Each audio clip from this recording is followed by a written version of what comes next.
Good afternoon, my fellow Americans. CJ Reynolds, coming to you from Texas, Lubbock, Texas. That's where we are, wife. This is a little bit wonky, but look, at least I have a giant Texas flag next to me. Are there any other states in the country that rep their flag as hard as Texas does? I don't know. So hopefully the rest of the library can't hear me, but we are in a library in Lubbock, Texas, in the community room, and because this is the best place we could get internet. So here we are. The wife for life is here, and Edie is here. We met for the first time ever today, and we had a delightful latte together, pumpkin latte. It was far more enjoyable than I thought. So if you've never been here before and you're wondering what in the world is happening, so am I at this moment, because I feel like I'm like literally on a stage in the front of a room, and I have a podium here and everything. So I feel like I'm the president of Lubbock. So here's the gig. If you've not been here before, my name is CJ Reynolds. I run this YouTube channel. It's called Real Rap with Reynolds, and the meaning behind real rap is it's real talk. So my students call real talk. They're having real rap with Reynolds. They're having an honest conversation with Reynolds that might get vulnerable, might be a little weird, but we just own it and we move on with it. So the idea here is every Sunday night or afternoon, depending on where you are, we meet up as a community of educators that are just trying to be the teachers that we feel like we were called to be.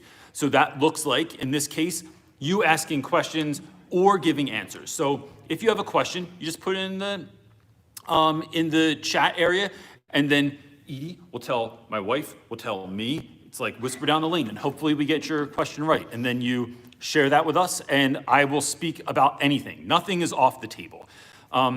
And if you have an answer, you have feedback, you can provide help to someone, you're part of the community also. So just go ahead in the comment section and answer something to someone in there, or, so it's not just me talking. What we're doing is creating a space so that we can all hopefully be the teachers that we dreamed of being when we started this gig. So if this is not enough, excuse me.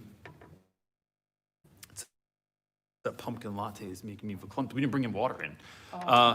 We just paid $30 for this room. We think we can get some free water. They said don't drink the water in Lubbock. Yeah, no, we have bottled water in the car. Yeah, they said it tastes terrible. So if this is not enough for you, we also offer a number of other options. So if you need one-on-one mentoring, it's something that we offer. Just go to realrapwithreynolds.com and you can find it there. There's also the book, my book, Teach Your Class Off, The Real Rap Guide to Teaching, which is available on Amazon and basically everywhere else on the internet. And then, which my students don't really like. They get upset when they think people are ripping me off when they see it somewhere besides Amazon. They're like, yo, Ren, you're on Target.com. And I'm like, it's all right, guys. It's like what people do. Or the Facebook group, Real Rap with Reynolds Teacher Talk, is also available. And that's a really great place for people to get connected to teachers that, as Seth Godin says, people like us do things like this. Meaning, I feel like we are the teachers that belong in the Island of Misfit Toys, I think. And then we all find one another. And, for all the old people in the world, it's like we're like the B-girl from the Blind Melon video in 1992. So that's it. That's all I got. They're getting set up over here. Are you ready? No, our There's computer lights. is being And I have spotlights up here, too. weird. Oh yeah, we never even messed with the light switches. I'll do know. that in a minute. So I was so excited to have this podium and this flag. I know, everybody loves it. Someone asked that's what's the what she- flag? Oh, it's the Texas flag because we're in Texas. We're in Lubbock, Texas. Okay, you have a question. Scott Ordway is asking, I've always struggled with what to have students do or work if they finish their assignment early in class. What are meaningful things I can have them do so I don't just make it up as I go? 7th grade. So I'd say, Scott, this is something that I've had, it's one of those things that you find, all right, so here, I'll say this. You have like your treasure trove of like activities that you just pull out of your back pocket when you need them.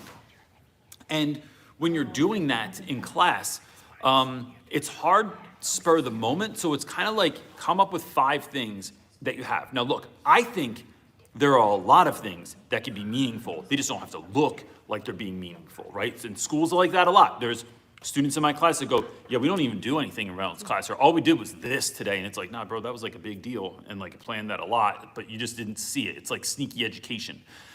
And so that could look like if you need kids to stay quiet, I will often tell kids, hey, get started on the homework, or get started on somebody else's homework, or take out your independent reading book, because what we're doing, I think the bigger thing there is kids don't always want to do their homework. They don't always see the value of like delayed gratification or in getting something done now so you don't have to do it later. But if you can build, I think, the idea behind why you're doing that is more important. Why are we being quiet right now? Because our friends are still, our community members, our brothers and sisters are still taking their test. They're still completing the assignment. They are not done yet. And by being quiet, you're actually like helping somebody else get to where they need to be, right? You're making them feel less anxious. You're not making them feel, they're feeling less distracted. It is a gift that you're giving to the rest of your community. So I think that piece is really important. Besides that, sometimes I do a lot of like dumb stuff, but the dumb stuff I think builds community in the classroom as well. So I've had kids do everything from, I'll tell them like draw a picture of, like from memory, I don't want you to look back at, you know, the kid in the back seat, but like, and you always pick their friends, like be mindful of who you have them pick. And I'll give them markers and they just draw on their desk, like expo markers to like, of like, you draw a picture of him, he'll draw a picture of you, and then whoever has the best picture gets imaginary extra credit. Sometimes we do this thing where we take expo markers, you stand all the way in the back of the classroom, and then you toss them underhanded, see who can land them on the chalk ledge or the marker ledge in the front of the room on the whiteboard. And these seem dumb, but it's really what it's doing is giving kids a break from class, and you're giving them stuff to do that is something that just builds a bit of fun. It shows what kind of environment and what community you're a part of in our classroom. Other than that, I think it can only be meaningful stuff. What you don't want to tell a kid, this is all in this. Seth Godin gave a TED talk one time, and he asked the entire audience to raise their hand as high as they could. Raise your hand as high as you can. And then he said, is everyone as high as they can get? Okay, now a little bit higher, and he saw everyone go like this. Well, the reason that they didn't do it all the way to begin with is because we know that in so many circles, in so many jobs, in so many classrooms that we've been brought up in, doing all of your work well and fast always just leads to more work. So I think giving kids space to do something that they like to do is the incentive of getting done early. The reason that you were being quiet though, right? This is a gift that we're kind of giving you. We're allowing you to do this, but to win that, you have to keep everyone else, like you're doing this so that everyone else can be chill and finish their work in the way that is comfortable for them. And if we can't do that, then we have to have a different conversation. Cool. What you got? Ooh, that was a long one. It was. Sorry. Okay, Dave From Texas. Classroom is asking, what structures or system do you have in place to build as many relationships as you can? Seems like I feel disconnected with a lot of students right now. All right, so that's a great question. I think one, you remember that you are not the person for every single kid, and you don't have to have a relationship with every single student. Some students don't even want relationships. Some kids have like good parents and good friends and people that care about them, and like they don't need you in that way. They need you to teach them, right? You are a means to an end, and that's fine. It's like it's about trying to figure out how to not get hurt by stuff like that. Like what you're doing is looking for kids that need help. You're looking for those that think they're invisible and making them visible. And in doing that, I think that's how we get through. I don't know how we got this idea, but years ago we used to do this thing where we would so I teach 9th grade. So in the 9th grade, we will put everyone's name up on the wall, right? And then behind, it's my ADD, there's some tape on the wall there. We would put everyone's name up on the wall, and then your job was to get a little sticker. We'd get little colored stickers, and so if mine was blue, I'd take my blue sticker, put it on every single kid that I have a relationship with or that I've connected with in some meaningful way so far this year. When everyone does that, you start seeing the gaps, right? Or you see the kids that are getting like a ton of attention, the kids that are getting no attention, the kids are getting some attention, the kids that you're going, wait, I don't even know who that is. What kid is that? The other thing you're getting to do is see like someone you don't get down with, but you can see like, oh, my man, Mr. Fines gets down with that kid, or Miss Cho has a meaningful connection with that student. And in doing that, you are identifying like, who do you go to when you aren't connecting with someone? So like, hey, Cho, Elijah has been disconnected in my class lately, and I'm concerned about him. next time you're with him, next time he's hanging in your office, next time it's after school and you guys are just chilling, shoot me a text and let me show up, and then we can connect. So what we're doing is, Cho is my middleman. Cho is my way into a connection with that student. And that really, really helps. So, because sometimes it's not just you, but it's like they need someone to sort of vouch for you to get into there. So that's what I would do.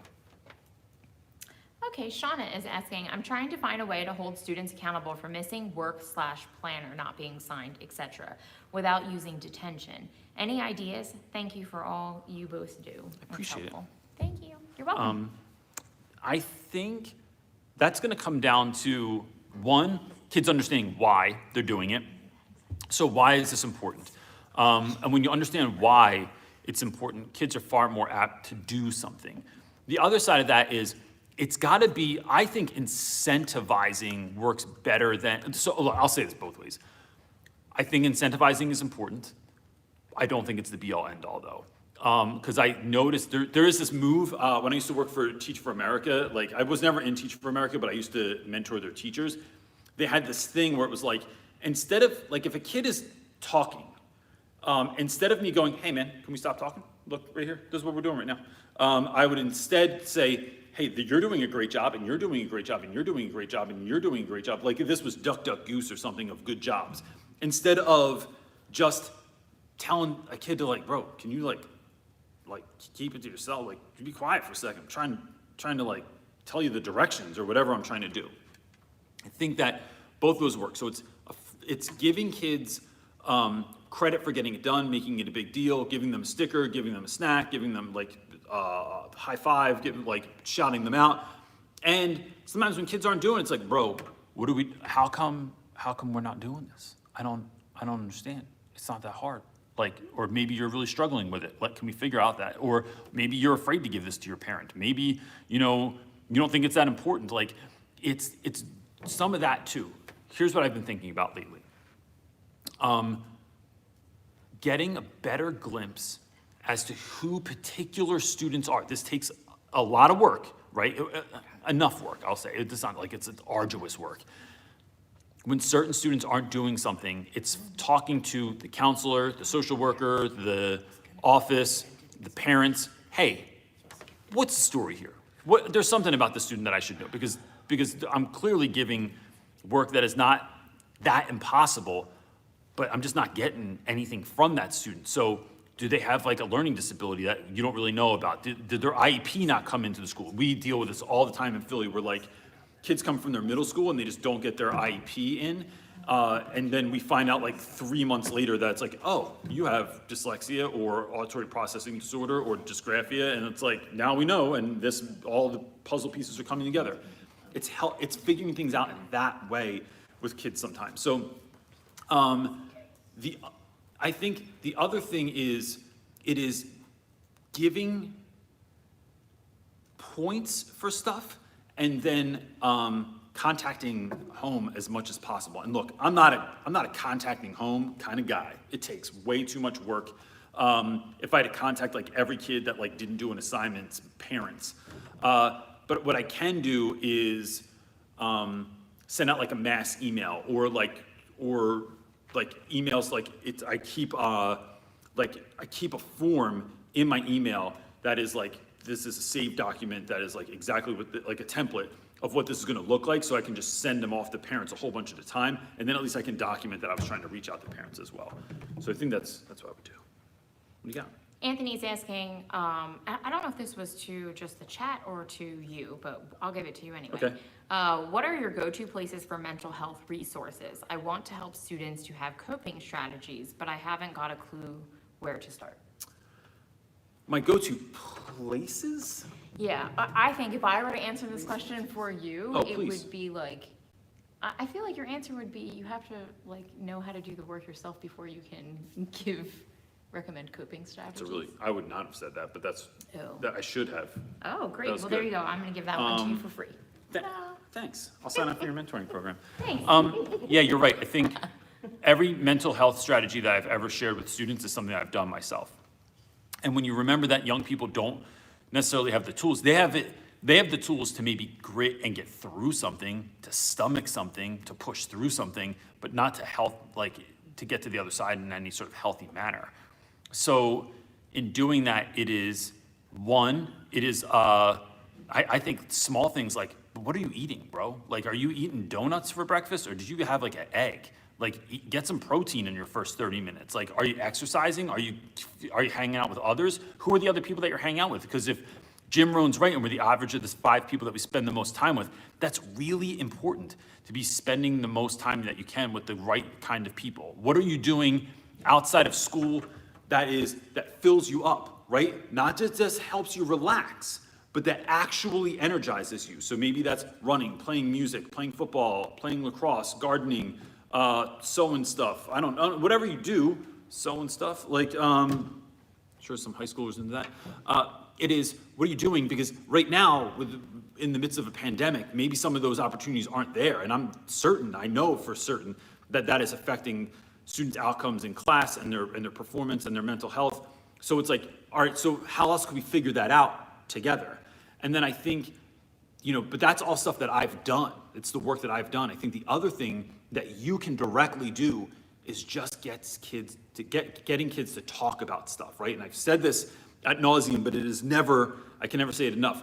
What is mentionable is manageable. Meaning, if you can get kids talking about things, it doesn't make them it doesn't always like make them less angry, less hurt, less depressed, but it's similar to like taking the pot top off. If you have boiling water and you leave the top on, that water's gonna boil up, the top comes off, and then it's a mess all over the place. But if you just take the top off, it stops it from boiling over, right? So it doesn't make the water any less hot, but it makes it less disastrous.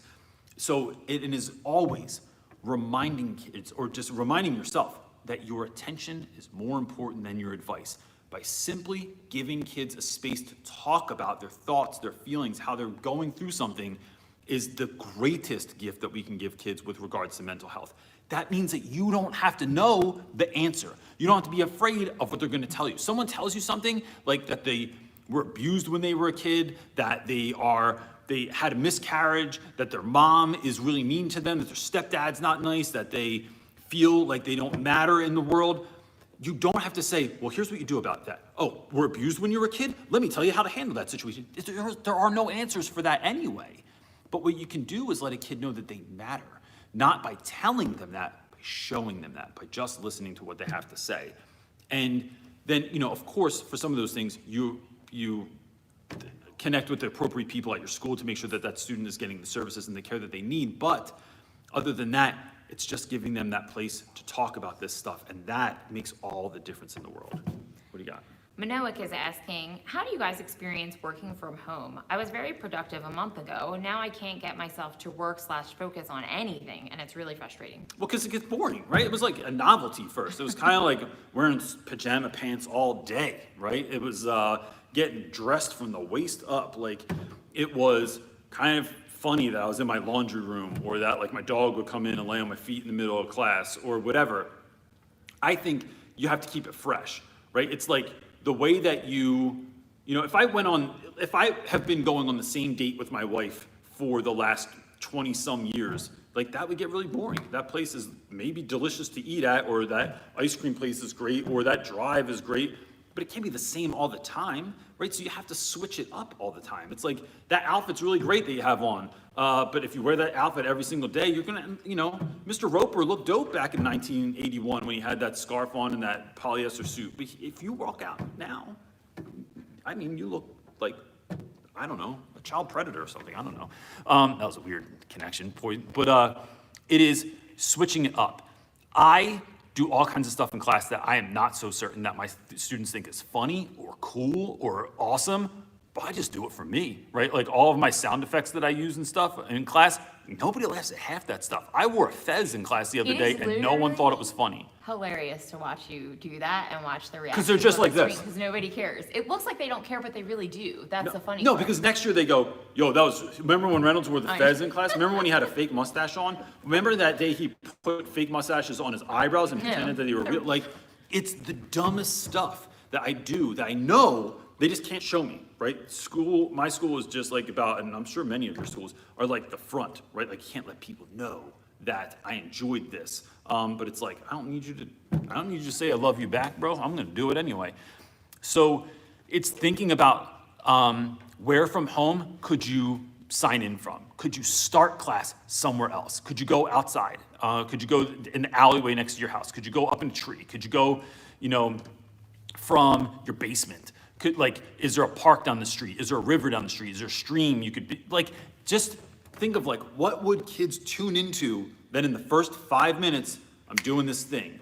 Then give them their due now, then you go back to your house, you can sit in your appropriate area and stuff like that. But I think it's just shaking stuff up. How can you change your background? How can you use filters? How can you, because if you use Zoom on your phone, you can use Snapchat filters, just found this out. You can teach class like a potato, right? That's a great idea, especially if you're learning about potatoes. So I think it's just trying to make it more fun for you. And then, look, here's the bottom line. If you go to a concert and the people on stage are having a great time, I feel that, and I feel like the concert's better. If I go to a concert and it feels like someone's mailing it in, It's still buffering. No, I think you're good. You're good. Look right now. Oh, cool. All right, we're good. Next question. Okay. At the podium. Part of it though, I didn't see the second part. It was a ways down, and she said that it's kind of the opposite for her because she's planning from home. Like she's still studying, or the person who is still studying. So they can't. Making, you're at home, how are you even being a productive human being? Yeah, okay, here it is.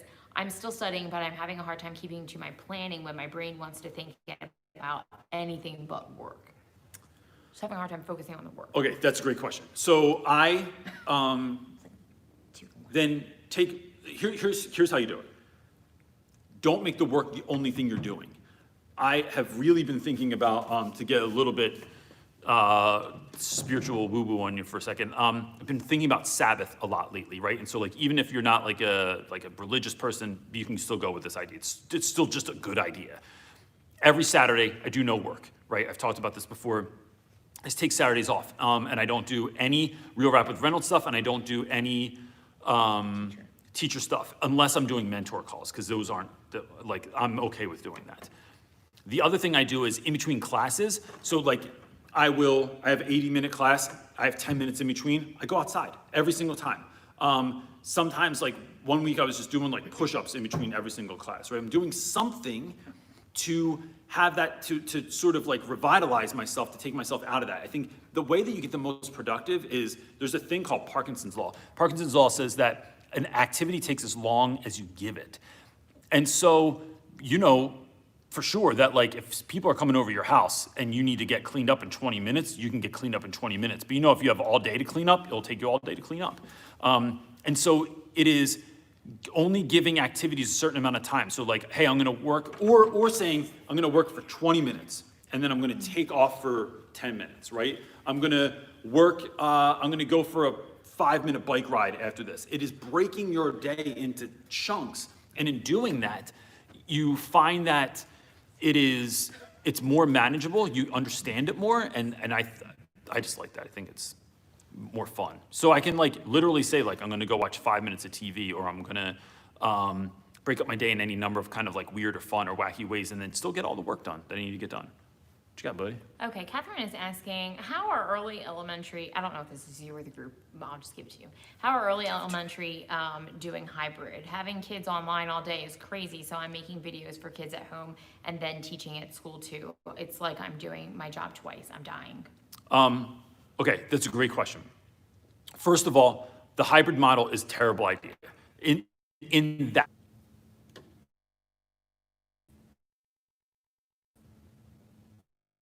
hashtag winging right now. There we go. All right, we're gonna have to talk to the city of Lubbock about their internet abilities. But the thing what I'm getting at here is, what was the question? Oh dang it, I don't know now. About hybrid, doing Hybrid. your All job right, so it's a terrible idea. That doesn't solve your problem though. What I think could solve your problem is, it is not making the videos that you're doing at home precious. videos that you're creating for students precious? Or is it possible that you could create a video and then the hybrid kids are learning it or watching that the at-home kids are watching it at the same time the class kids are watching it, right? So you're not teaching something and someone's watching a video. No, we're just doing it at the same time. And one of my friends, Mr. Diawara at my school, last year started creating all of his pre-classes. So the first 10 minutes of class, he would film in the front of the room, and then he would engage with kids and check homework. And so it didn't matter if you were there or not, you were watching this video, and something about something being on a video, the kids, it didn't pause, it wasn't gonna speak up, it wasn't gonna stop. And the fact that you put anything on a screen and kids just look at it. I do this all the time. If I go to a bar, there could be tennis on. I've literally never played tennis I played tennis last night, fake tennis. Where I literally just smashed the ball at one another because I never did it before. Anyway, put anything on a TV and people will watch it. So it's creating something that you're not creating two things for two groups of people, you're creating one thing for both groups of people. And how much of your class could you do that for? Where it's like, okay, we're going to, here's me talking about what we're doing today. Here's me reading the story. Here's me, whatever you're doing. If you could do that on the front end, and then the interaction piece or the small groups, like, all right, now I'm gonna put the kids on the computer into chat rooms and you guys are gonna group up or you're gonna work on this by yourself or whatever that looks like. So you're not double dipping, you're not touching things more than once. I hate that idea. I don't like doing it myself, but I think that that is one way that could get around that. I feel like elementary teachers have to have a better answer for that too, because you're at, like, those of you that are actually, you know, running that game might be able to speak to it better. What you got? Okay, good old Mr. James P. is James P. asking. Real quick, James P. I was at the Lubbock, Dallas airport yesterday, and a guy had a Van Halen mask on that was just like it looked like Eddie Van Halen's guitar, and I had to go up to him and tell him that was great. Anyway, and I immediately thought of you, but go ahead. I sat with my grades and I just decided to give these kids grace. Would you suggest being okay with more subjective anecdotal data? Anecdotal? Yeah, thank you. Data this year for grading, knowing these kids are just struggling as much or more than we are. Be awesome, CJ, Jen, I am family. Enjoy your time away. Thanks, man. team. Here's how I feel about that. I think there's two things at play here. Yes, I think having grace this year is extremely important. No, here's the bottom line, folks. No one's getting away with any pandemic. I just don't think it's that big of a deal. What we're trying to do is create a bit of normalcy, create a bit of it's like, right, it's all right. That being said, I think it's also important to like hold kids to some level of accountability. So like I have grace this year. I'm still not doing late work. I'm still not doing makeup work. I'm still not doing extra credit at the end of the trimester when your grade sucks and you want it to be something else. Because I've already worked with you, I already figured out your situation, I already built a relationship, and you're just not doing stuff, right? It can't every kid kind of get out of the hole. So I have guys right now that have like a 2% in my class. You could put a plant next to them and that would be doing better than they were. But, you know, it's like what I say to them is like, look, I can't put all my time, energy, and focus into you because it's not doing anything. What you need to know is I'm ready, and when you're ready, let me know. I got you. I'll help you with anything. I'll never give up on you. Never, ever, ever, ever, ever as a student. But I'm not gonna just keep watering a plant that it's like, it's trying, here's what it is. And I don't mean, this sounds a little, their want to succeed is dead or is it dormant, right? Sometimes they look exactly the same. Dead bush in the winter looks exactly like a dormant bush in the winter. So it's trying to figure out, is this a plant that you can nurture and help and it's going to accept, like if you fertilize it and water it and give it the right amount of light and plant it the right place in the yard and I don't know, talk to it or whatever the hell else to do to plants to make them grow. Are they growing? Or is that plant like, nah, it's a lost cause, right? And I don't really think any kid is a lost cause. What I'm saying is in the moment, in the season that they're in, is that have it to get, and if they don't, then you have to connect them with better services. You have to connect them with people that can really, really help them. You have to connect them with like, there's gotta be a reason there. No kid wants to fail school. No kid wants to not do well, right? That wasn't even correct English, but I'm just saying anyway. It is trying to help kids figure out what's going on inside of them, having grace, and then giving that to them. But I think for some kids, it is still holding them accountable on some level and saying, no, like, bro, I've done all that I can. And then when they're ready to like want to show up and want to really do work, bro, I got you. We'll figure this out. We'll help you pass. We'll help you navigate the school year. We'll help you figure out how to pick up the pieces and keep rocking. But yeah, so that's my answer. It was a non-direct answer maybe, but it was. What you got?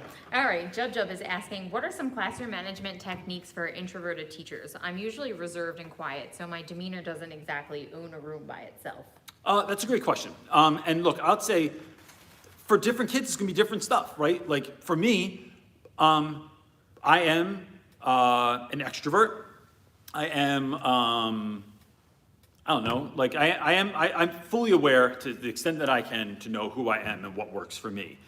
That doesn't work for every kid though, right? Like there are times that I have to pretend, I have to like do stuff that I wouldn't normally do. So, but how do you do it if you're an introvert? I would say one, it is consistency, and it is number one. It is trying to, so when they come in your class, they know every single day what is expected of them, right? We're doing this, and we do this every day. You get your assignment out, you pull your homework out, you put your homework on this place on your desk, you log into this website, you do this journal entry, you do these practice problems, and they're in this place in the room, and this is what you do with your answers every single time that you're done. It is building in that level of consistency, so it takes the wonder out of like, wait, what are we doing? Wait, hold on, I don't know. Do I need my journal? What's going on right now? It's like, bro, now you'll still have kids 10 months after doing this. Shoot, you could have that kid for 2 years, and they'll be like, wait, what's happening today? Bro, I swear to God, it's on the board every single day. It's in rows and it's in bold. I underline this part right here, except put your name on paper, and they'll just be like, oh, my bad. But it is that level of consistency, number one, I think that's the most important thing. Number two, it is, I think, telling kids why they're learning everything that they need to learn in your class, like everything. Why grammar is important, why writing your name on top of the paper is important, why algebra is important, why biology is important, why this particular assignment in biology is important. When kids know why, I said this already today, they're more apt to do the things that they need to do, right? It's just gonna happen more because now it's like, oh, this makes sense. Because every kid, what do they ask in every class is, do we have to do this? Is this worth a grade? And why are we learning this? Excuse me, algebra, whole thing, I don't understand why. I wanna be a carpenter, how does this play into my life? Well, bro, because if you don't know angles, like try building a house without knowing how to measure an angle. That's geometry, it's not even algebra, but you get my point. It is, that's why I teach English, not math. It is trying to communicate to students why you're doing what you're doing, and then trying to make it as engaging as possible. Here's the gig with that. If you're introverted and you're not going to go out there and put the show on, you're not shooting glitter out of your hands and stuff like that, it's all right. You create a classroom in which you are facilitating the learning, but the students are the ones put in charge. The students are the ones that are like, you're giving them the option to make this thing amazing. So whether that's presentations, whether that's teaching lessons, like, all right, everyone, this next chapter, we're gonna break this up into 5 parts. You got 1, 2, 3, 4, 5. I want you to learn your part, master it, and then you're gonna come up here. We're gonna take a week or two for you to really, really figure out a presentation, figure out how we can do this, figure out how we can make it fun.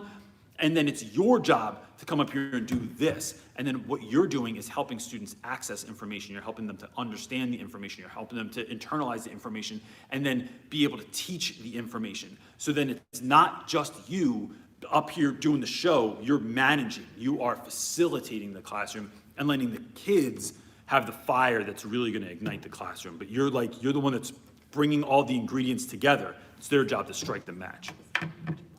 What you got there, bud?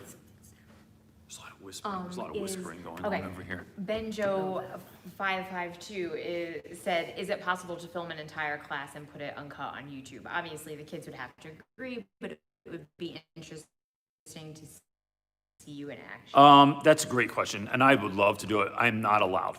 My school, the understanding that I have with my school is that this class time is not YouTube time. Is, what do they call it? Sacred. And because I have completely new admin this year, I am trying to fly as low key as possible. And you're not even in the building. And I'm not in the building. Sure. Yeah, so, I mean, I've often tried, I mean, I would love to do something like that, because then it would just show, like, Just even the way that you interact with your student, that was really eye-opening for me. As much as I know you and I know all of the things that you say, right? Yeah. It was a really different thing to see you interact with students, because that's the scary part, I think, sometimes for people, right? The way that you did it Yeah. was just really interesting. we could do it. I mean, if people think it's interesting, and if it hits, it hits. But like if people like it, they like it. But Yeah. like, voices in it and stuff Yeah, like but that. I don't think that's as beneficial. Or just get, Ask in the Facebook group. I'll figure it out. I'm gonna figure it out. That's a good question. What do you got, dude? There you go. Okay, we're gonna skip around because we're at the 30-minute mark. Skip it up. That was weird. So Eric is asking, as a caring individual, how do you turn that part of your brain off so that you can give that tough love that sometimes tough students that are continuously disruptive need sometimes? So, So it's think- kind of piggybacks off of what you were talking about earlier. Was so how do I go from being caring and loving my students to turning that off and giving students like, like holding them accountable when Yeah. you like and don't taking their excuses, and how do Yeah. you know when they're I think that this being is, real or? this is such a great question. They're no different. It's still love, right? Love does not look one way. It looks a lot of different ways. And so sometimes, you're cracking me up over here. Like, I I'm see. sorry, you and I are having fun. It is when you see a kid that is introverted, right? You don't see them in the hallway and go, yo, my man, up top. Like, you don't go up and try and give them a hug. You don't celebrate them. You don't throw confetti at them. These are things I actually do to other students.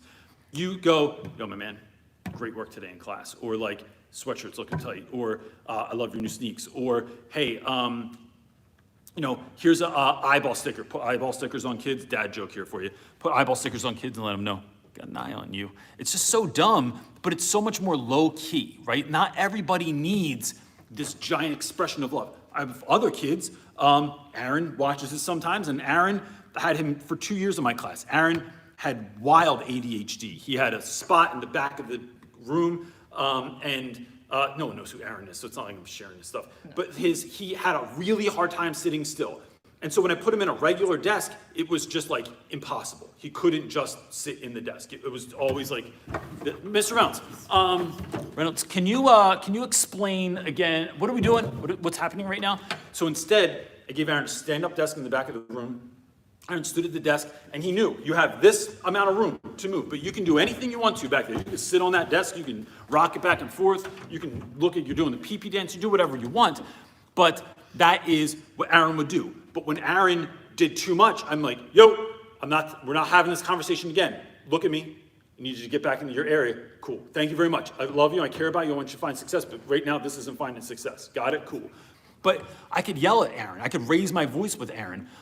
Sometimes worse than that. But it was always from a place where I wasn't yelling at someone because I was aggravated with them. I was yelling at them because I know that kids with ADHD, that shock, it lights something up in their prefrontal cortex, and it gives them this shock of dopamine that they need. So I know that about that kid. I know other kids I'd never, ever, ever raise my voice with. I'd never even talk sternly to them. I'd be like, here's what's happening right now. Why is this lady coming in here? I don't know. Yo, we rented the room for $30 back here. Making me send my wife out there. It's like sending the badger. So we, some of those students, that you can't do that kind of stuff with, that you can never, like I would say, instead of yelling at them, even if they're acting completely out of pocket, hey, let me tell you what I'm seeing right now. What I'm seeing right now is someone that is not doing what they need to be doing to find success today. I'm seeing someone that showed up to school, and if you show up to school, I assume you want to learn, and if you don't want to learn, then that's another conversation that we have to have, but like, how can we help you find success today, right? It's because a lot of kids are used to being yelled at. They're used to being dealt with in one particular way. It is like, and I talk about this in a number of different ways in my book, but it is teaching like a DJ, right? You are giving, you're not up there, I'm not scratching and mixing and playing songs I care about. If I play the Four Tops and it clears the dance floor, bro, pick something else that's gonna get this party moving. And that is what it is. So it's not turning off or turning on anything. It is giving students what they need. It's you getting over your own stuff sometimes and having the courage to give students what they need, and to know this, that when you are a caring and compassionate teacher and students do think that you are a friend, it is, and they get all hurt that it's like, I thought we were cool. How could you give me a 0 if it was late, bro? Because I don't do late work. And we are cool, but we're so cool that this is the thing. I'm not your friend. I'm more like a mentor, but your success is so important to me that I will do anything I have to do to help you succeed. And sometimes that looks like a pat on the back, and other times it looks like me getting all up in your face and being like, bro, this is not acceptable. You cannot act like that in this class. You cannot say that. You cannot do whatever you want. You cannot hurt that person's feelings, and because you thought we were cool, get away with it. It doesn't fly in my classroom. This is about you finding success, and I think that that's the switch. Sorry, long answer. That was a great question. Always, but that was a good one. Okay. Thank you. Jamil is asking, I'm a first-year teacher starting after winter break, sixth grade remote. I'm worried about coming in as a stranger to build community and setting new class protocols remotely. Any advice? Thanks. I think this is such a great question. Jamil, because you don't know who you're taking over for, right? Maybe it was the worst teacher ever and those kids got away with anything and everything. It was like crazy town in there.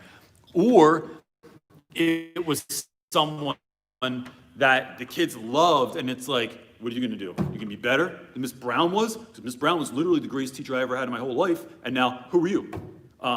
That could be it also. It's about not caring to some level what the students had before. You cannot be that person. You cannot be anybody except for yourself. And it is confidently showing up and being who you are and showing up for kids in the way that you can to help them have a class that doesn't suck, right? So, and acknowledging, gang, look, I know, it's the middle of the year, right? What am I even doing? Like what even happened? Your teacher's not here, but I'm telling you right now that I am committed to having the best class that we possibly can this year, right? I don't care if you even believe me right now. You might like laugh under your breath or in my face or tell me like you want to go to the bathroom right now. Nope, here's my goal. My job is to help you find success. Education is only ever about students. So I'm gonna learn who you are. I'm gonna figure out how you learn. I want you to have a class that you're engaged in, that you enjoy coming to. And even if you hate every class in school, including mine, I want you to hate mine the least. That's my goal here. So I think letting kids know on the front end that that's what your goal is. Letting them know that you want this to be the best class of the year or the best that it can possibly be. Because how many of you have ever had teachers that even told you that? I never had a teacher in my life, maybe some, but like, I never had a teacher tell me that they liked their job, that they were stoked to be here, that this was gonna be awesome, that we were gonna try and make this great. Never in college, in high school, in grade school, ever.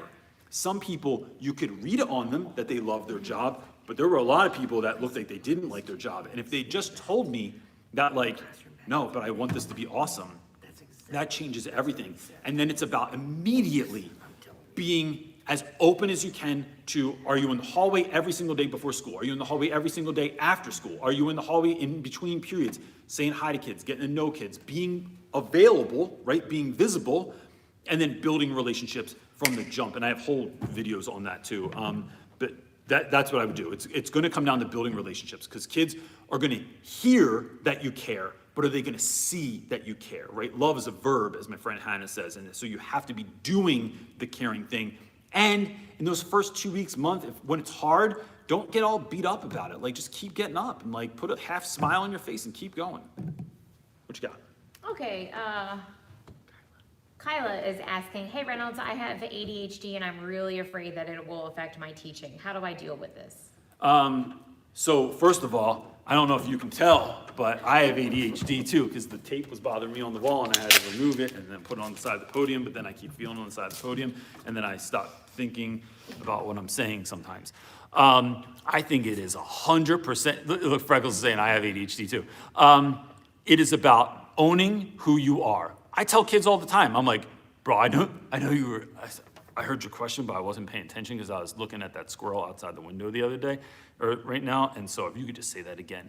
I think sometimes it is one, here's the difference. What if you had a teacher when you were coming up, and maybe you did, but I never did, and I was also undiagnosed everything.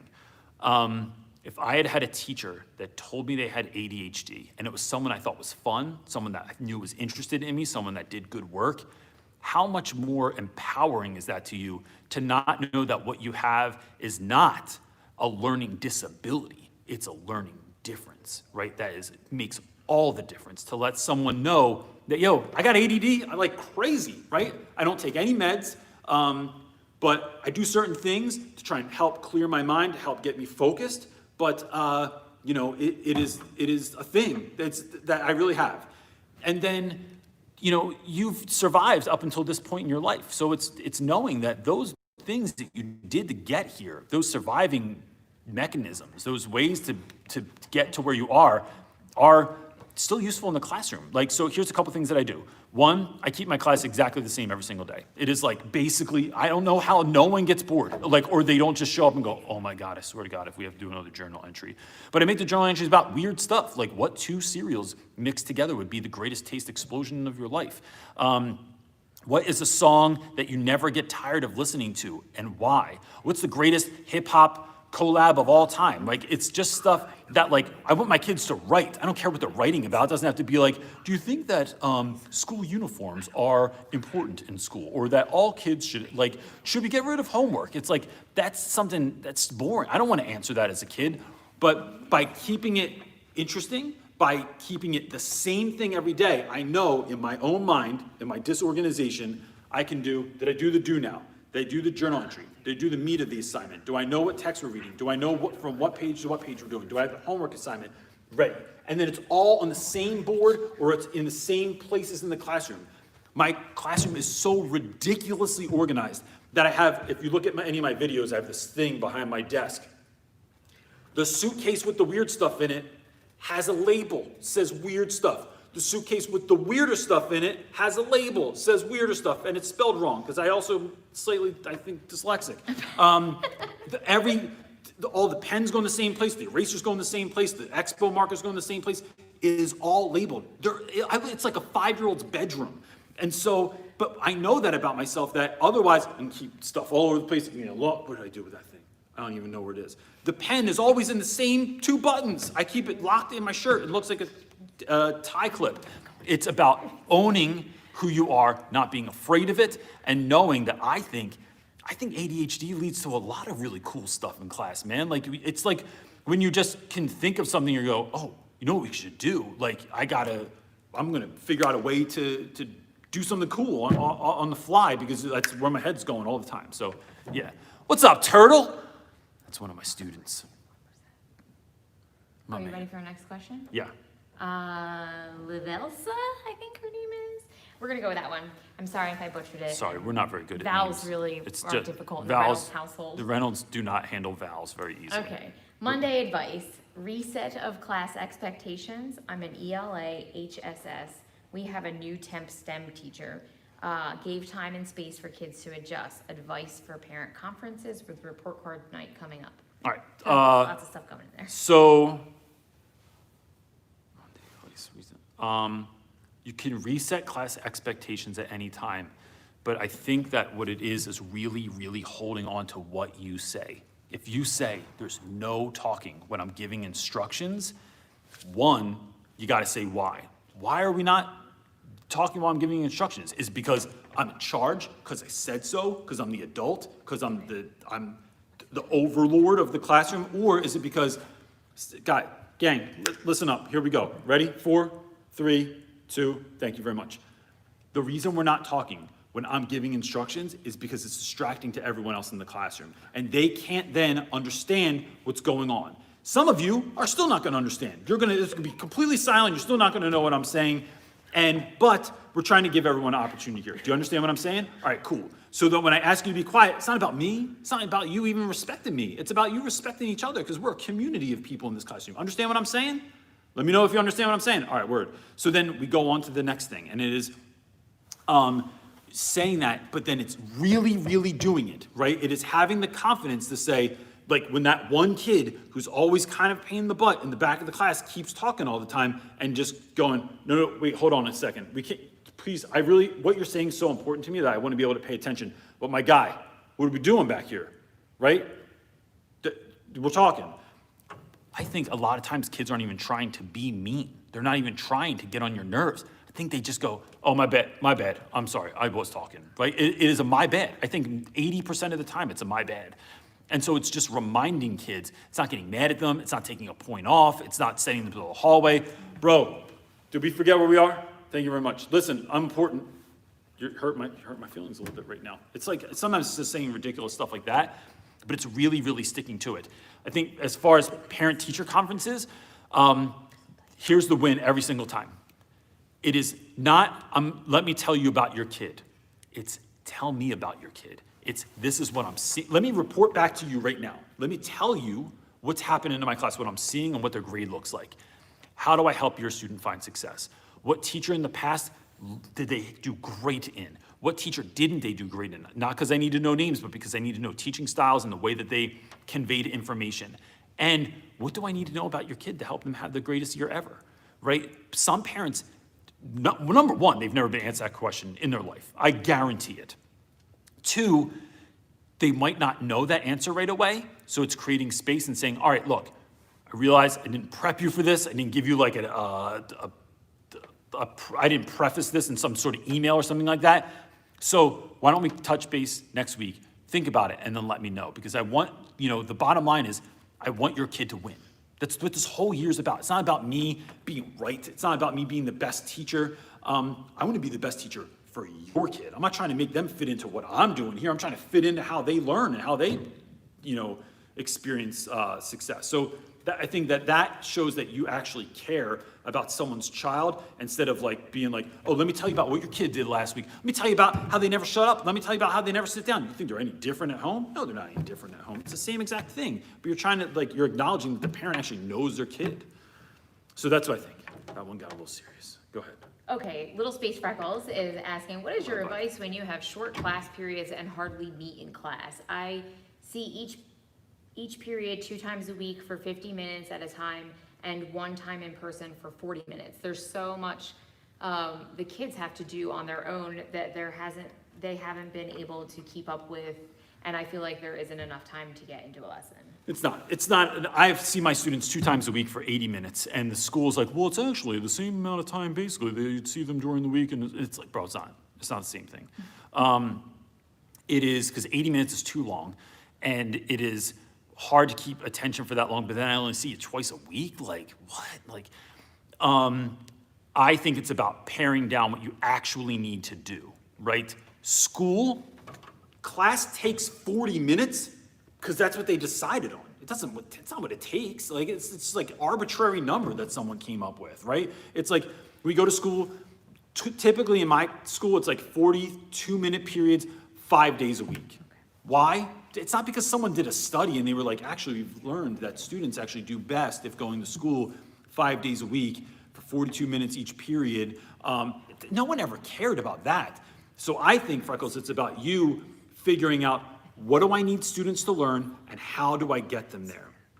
I read a quote the other day. It said, the best way to teach something is a way that everyone's going to understand it. So you figure out, all right, let's reverse engineer this.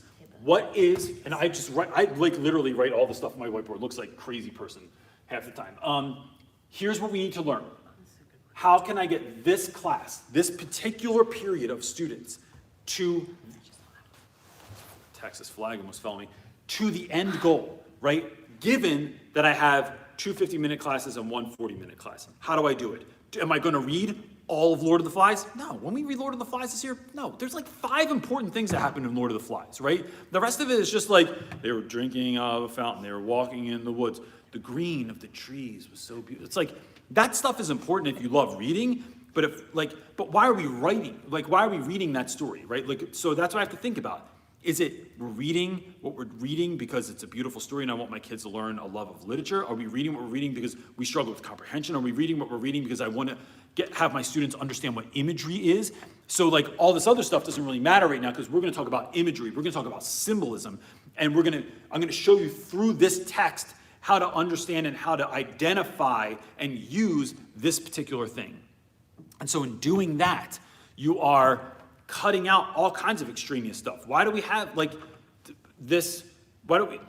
it makes me really think about like, why do I do certain things in my classroom? Because I know I'm gonna have 10 minutes left at the end of class. Because I know that this lesson, this particular lesson, just doesn't take that long, right? Like, so I think of other things to fill time with that are still meaningful and useful, but it is about thinking about what do I need kids to learn? How can I get them to that end goal, right? And that's it. So it's cutting out all the extra stuff because we have lesson plans that fit our class periods because guess what? That's what somebody decided we need our time to teach our kids. There are some days I can teach a lesson in 10 minutes. Guys, this is what we're doing today. Let me set this up. Now go do it.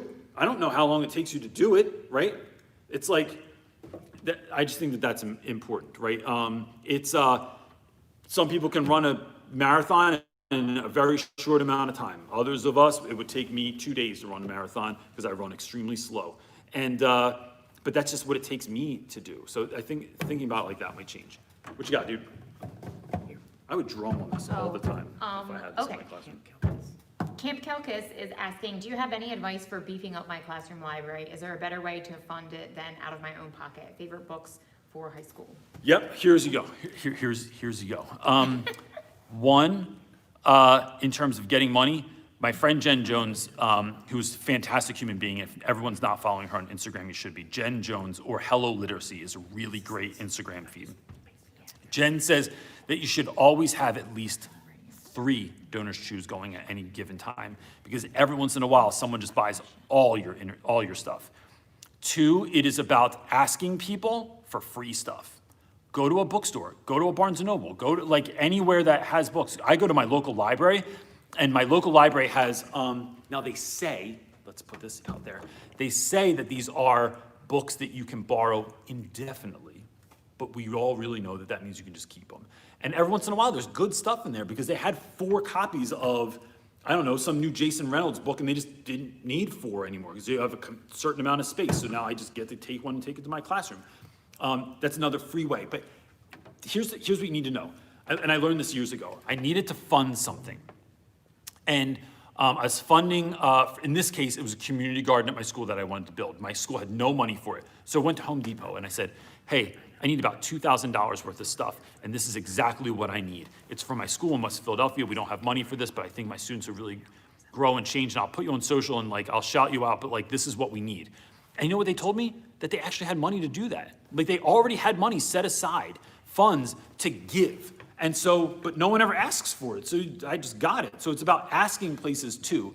I think, how do you build your classroom library? You let your kids pick the books. Letting students pick books. Letting kids, here's how I do it.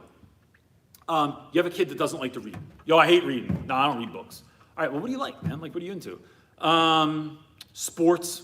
All right, like what? Like baseball, football, lacrosse, curling? Like, what's your jam? Curling, what's that? Never mind, doesn't matter. I really like football. Okay, cool. Who's your favorite player of all time?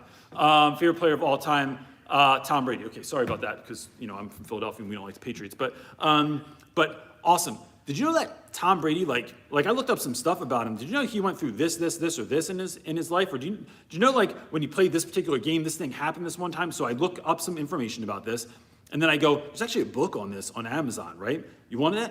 Like, I'll order it for you. Yo, you'll order the book for me? Yeah, I'll order that book for you. I'll be here in like 2 days. And then letting kids pick books. Guess what? When that box comes in, it's an ordeal, right? Box comes in. Gang, all right. Unboxing, right? For those of you that don't know, this is a thing that people do on the internet where they open up things and it's exciting for other people. It's like watching somebody else open up Christmas presents, and that you'll never get to play with. I don't understand. But we unbox them, and then your book comes in, and we talk about it, and you give that kid that brand new, crisp, free book that they got, and then every once in a while, if I had a kid last year that was like, read a whole book, and he goes, yo, Reynolds, I'm just about to finish this. Legitimately, the only book I've ever read in my life. What? You never read a book? That's the first book you ever read in your life? First of all, amazing, and congratulations to you. I love it, love it, love it. Second, why just keep that book? What? Why would I keep the book? Bro, that's like a trophy. Like if you ran a race and you won a medal, I wouldn't say like, hey, you want to see the medal that you won? Cool, good job. Give them the trophy to keep. And then I think that builds kids that want to read. Because I think all kids are readers if they have the right book, right? I didn't read when I was a kid because I didn't know there were books out there that I'd actually like. And then when you finally get put onto something that you like, then you do it. So I think that, but even if you don't let kids keep them, having students pick the books you're gonna way better bang for your buck. What you got? Okay, we're just gonna do last one because we're at an hour. Alrighty. Unicorn Hibbit is asking any advice about teaching kindergarten kids for the first time. I'm kind of nervous because I'm used to teaching 5th and 6th grade students. So I think if I was teaching kindergarten students, which I don't, I teach 9th grade and I've never taught elementary school before. So I realize that this is somewhat like, it's out of my wheelhouse, but I know kids. I think there's a couple things here. One, those children are extremely excited to be a part of school, right? It is at an age where you love learning, you're excited about stuff. Make it fun. Like, have fun with what you're doing. And I think that even if your school has very packaged plans, if they have scripted lesson plans, look, people get really upset about that. And maybe they should, right? Like, I think that teachers should have far more autonomy, that we're professionals, but there are best practices, so maybe some of that stuff's not so bad. I don't know. I think it's about doing this. It's about sprinkling magic on whatever you're doing. That the box cake is the box cake. The packaged lesson plan is a boxed cake, right? You get your Duncan Hines box cake, and it's the devil's food cake or whatever you're eating. Couldn't think of another cake off the top of my head. But the cake is the cake, right? Reading is reading. Writing is writing. Math is math. How are you going to decorate the cake? How are you serving that cake up? What do the lights look like in the room? What does it smell like in the room? Where are we going to learn this, in the room or outside of the room, right? So we could learn like symbolism in the classroom. We could learn our letters in the classroom, or we could just take some sidewalk chalk, go outside and learn letters also. Yo, I need to see A's from everybody in here. I want to see an A, and I want to see it like this, right? Or you make a game out of it or something like that. So I think for me, it would be about really understanding that those students want to learn. It's about realizing that we can make fun doesn't mean you're not learning, right? I don't know where we got that from, a lot of teachers that just think like if you're having fun, if there's laughter, if there's chaos in your classroom, this is bad. And 3, I would think it's about having very clear systems, because they're young people and they forget everything all the time. What are we doing? What's happening? Oh, we're in circle time? What's going on here? Where do I sit? It's about being very clear and concise as to what your outcome you want to see in those students is, and then helping them to get to that. And then I think even if you have to fake it, you have to be excited to be there. Like, there are days when I do not want to teach, man. I'm tired. The last night was long. Wife disciplined me or something like that. It is about figuring out ways to, like, before school or before I go into this lesson, I'm like prepping myself like a player would do before a game, so I can go in and give 100%. And that's something I take very, very seriously, and allows me to go into school on 11 more times than I, could probably even admit. That's it? I mean, there's always lots. In the moment, did that freeze again? But It's like no. it froze on yours. Cool, gang, that's all we're gonna do, because we're in Lubbock and we had to pay for this room. Can I just show you this room? So we're in this room real quick. Well, wait, do you want to, is anyone around Lubbock if they're? Oh yeah, if anyone's in Lubbock, We'll be in Texas, Lubbock we'll be in also. Lubbock, Texas again this weekend, but I had to rent this room. There's Edie and Jenna. Oh, they don't want their faces seen, probably. Look, I feel like I got in trouble and I had to go to court, because I'm in this big room, Are you going to show us that they made me pay. I'll show you in the background. behind the scenes? So they can't really see who you are, but there you are. I'll protect your identity. So we had to rent this room. This is like, it's interesting being in here. I feel like I'm in Parks and Recreation, like up here giving a thing. But That is so true. so we're in Lubbock for my sister-in-law's wedding, and now we are going to go eat some Texas barbecue, because I keep talking like this since I've been here. I keep saying howdy and y'all to everybody too. People are asking how long will you be in Lubbock? I will be in Lubbock today, and then I will be back Friday, Saturday, and Sunday next weekend. So if anyone's around, I'm already hooking up with some people. So if you want to like do a drink, do a coffee, something like that, do like a rodeo, do some square dancing. That's so inappropriate, but We're not going to do live feed next week because we'll be flying. yeah. Oh yeah, we'll Fly fine. out to- Who knows? And you can't do it in the airport. Could do it in the Wear a airport. mask. The whole time. You want to talk through the mask on a live? It could. It's difficult. Depends. No, come on. We'll feel it out. All right, gang. I care about you. I'm so glad that you showed up to my ridiculous live feed today on the stage with the Texas flag. Awesome. Have a great week, everybody. Peace. I don't know how to turn.